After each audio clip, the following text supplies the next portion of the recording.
본문 말씀을 통해서 믿음의 결단, 믿음의 결단이란 제목으로 하나님의 말씀 증가하겠습니다. 우리가 어떠한 결정적 순간, 최종 결단을 내린다 할 때는 그 근거 혹은 이유가 있기 마련입니다. 우리가 믿음 안에서의 결심 혹은 결단을 한다는 것도 무엇인가 그 근거, 그 믿음으로 행하고자 하는 그 이유, 이것이 명확할 때라야 믿음의 결심과 결단이 가능할 것인데요. 이러한 믿음으로 행하는 것을 위해서 우리가 어떠한 마음들을 지니고 있을 때 믿음의 결정을 내릴 수 있겠는가? 오늘 본 말씀을 통해 살펴보게 되면 근데 믿음의 결단이라고 하는 것은 온전한 하나님의 능력에서부터 나오는 겁니다. 하나님의 능하심을 우리가 확신할 때, 그것을 의심치 않을 때, 또 새롭게 깨달았을 때, 그때 믿음 안에서의 판단과 결정을 내릴 수 있습니다. 오늘 본문의 내용은 야곱이 그 가정 가운데 양식이 없어서 애굽에서 얻어왔는데, 그런데 또 다시 양식이 다했을 때 형제들이 말하기를 요셉 애굽의 총리 되는 사람이 베냐민을 데리고 오지 않으면 안 됩니다. 야곱의 입장에서는 요셉도 잃고 또 아끼는 베냐민도 잃을까 두려워하여 보내지 않았습니다. 그러다가 이제 마지막 더 이상 견딜 수 없는 그런 한계점에 다다랐을 때 그때 이 아들을 함께 보내는데 오늘 본문 13절에서 내 아우도 데리고 떠나 다시 그 사람에게로 가라. 그동안 애지중지하면서 내려놓지 못하던 이 베냐민 아들, 이 아들만큼은 내가 잃을 수 없다는 생각으로 버티고 있다가 이제 이 아들을 데려가라 라고 말한 그 이면 속에는 분명 하나님의 능하심에 대한 신뢰함이 있었습니다. 14절에서 전능하신 하나님께서 그 사람 앞에서 너에게 은혜를 베푸사 그 사람으로 너희 다른 형제와 베냐민을 돌려보내게 하시기를 원하노라.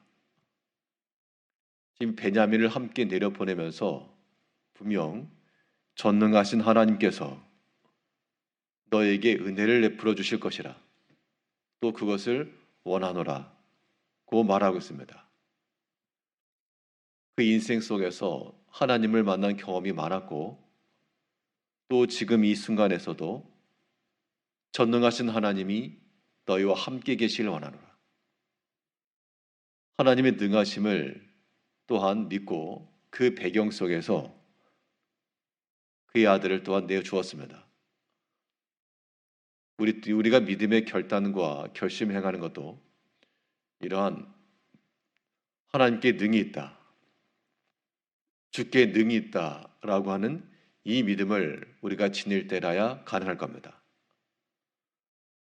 하나님은 사람의 생각보다 높으시고 사람의 길보다 더 높은 길을 지니고 계셨기 때문에 우리가 생각할 때 두려움이요, 낭망이요, 낭떠러지와 같은 것일지라도 하나님의 능하심 속에는 그것이 더 안전하고 수월한 길이 될 수 있음을 우리가 의심치 않아야 되겠습니다. 우리가 비록 앞길을 알 수 없으나 그러나 능하신 하나님이 그 능하신 하나님이 우리에게 은혜를 베푸실 것이라. 하나님께 능력이 있다라고만 말하면 어디 부유한 사람이 있다 그 정도인데 그 능하신 하나님이 이제 나의 하나님이요 내게 은혜를 베푸실 수 있는 하나님이시라고 하는 그 믿음 또한 중요한 겁니다. 그 부한 저 사람이 내 아버지요 내 형제라 그러면 이제 문제가 달라지는 겁니다. 능하신 하나님이 우리 가운데 은혜 베풀어 주시기를 바랄 때 이것이 우리에게 길이 됩니다. 우리 14절 다시 보면 전능하신 하나님께서 그 사람 앞에서 너희에게 은혜를 베푸사 그 사람으로 너희 다른 형제와 베냐민을 돌려보내게 하시기를 원하노라. 결국 이 야곱이 원했던 것은 잡혀 있었던 그 아들과 이 베냐민이 무사히 돌아오기를 바란 것이었고, 이를 위한 최종 결단 속에는 능하신 하나님, 은혜로우신 하나님, 하나님에 대한 고백이 있었습니다. 이제 우리도 하나님 앞에 이를 때마다 능하신 하나님이요 또한 은혜의 하나님이심을 항상 기억하시고 깨달으시고 그 믿음 속에서 의지하여 결단하는 우리가 되어야 됩니다. 하나님께 대한 온전한 능력이 있음을 아는 사람, 이 사람은 또한 주께 온전히 의탁할 수 있습니다. 이것이 또한 우리의 믿음의 결단을 위한 조건입니다. 하나님께 능이 있다라고 하는 것을 아는 것에만 있지 않고 이제 그 하나님께 능이 있음을 알고 거기에 온전히 올라타는 겁니다.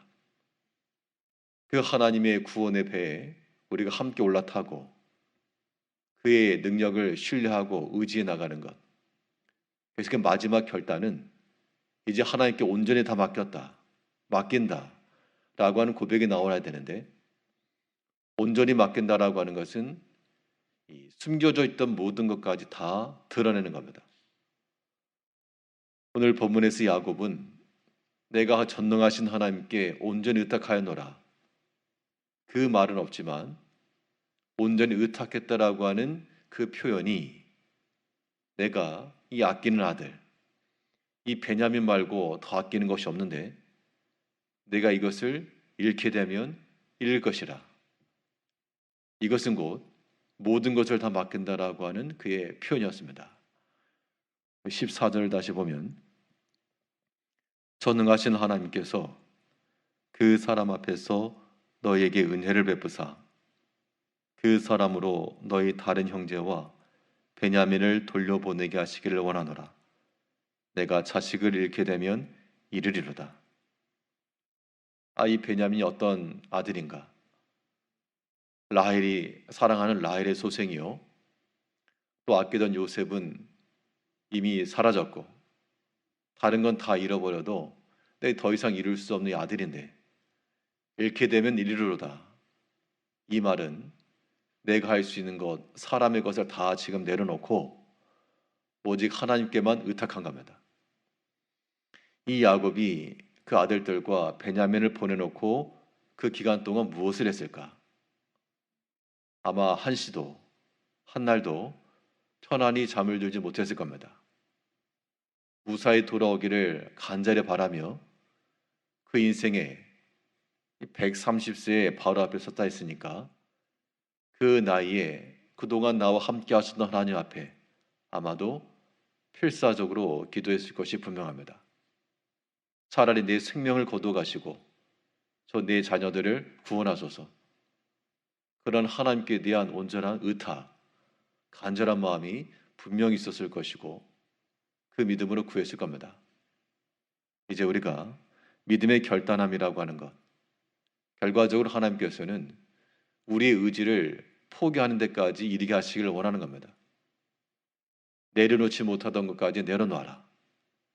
거기에서 하나님께 대한 온전한 온전한 의지가 나타나게 되고 자식을 잃게 되면 이르리로다. 이건 에스더서에서 내가 죽으면 죽으리라. 왕후라고 하는 그 지위를 내려놓을 수가 없죠. 자기의 귀한 것이고 내려놓을 수 없는 것임에도 불구하고 다 내려놓겠다라고 하는 그 상황 속에서 전적으로 하나님께 의탁하고 그때 사흘 동안 밤낮으로 금식하며 그때 하나님께 역사에 나가셨다는 겁니다. 이제 우리 믿음의 결심이라고 하는 것, 이 야곱의 가정 가운데 있었던 현실적 문제를 해결하는 것도 이 믿음에 의한 방법이었습니다.